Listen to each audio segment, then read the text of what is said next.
ایک بار ان حضرت صلی اللہ تعالی علیہ وآلہ وسلم لوگوں میں بیٹھے ہوئے ان سے باتیں کر رہے تھے۔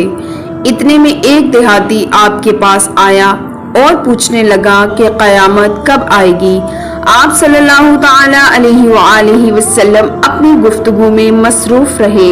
بعض لوگ جو مجلس میں تھے کہنے لگے کہ آپ صلی اللہ علیہ وآلہ وسلم نے دیہاتی کی بات سنی لیکن پسند نہیں کی، اور بعض کہنے لگے کہ نہیں بلکہ آپ نے اس کی بات سنی ہی نہیں۔ جب آپ اپنی باتیں پوری کر چکے تو میں سمجھتا ہوں کہ آپ صلی اللہ تعالی علیہ وآلہ وسلم نے یوں فرمایا، وہ قیامت کے بارے میں پوچھنے والا کہاں گیا؟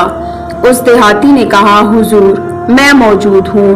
آپ نے فرمایا کہ جب امانت ایمانداری دنیا سے اٹھ جائے تو قیامت قائم ہونے کا انتظار کر۔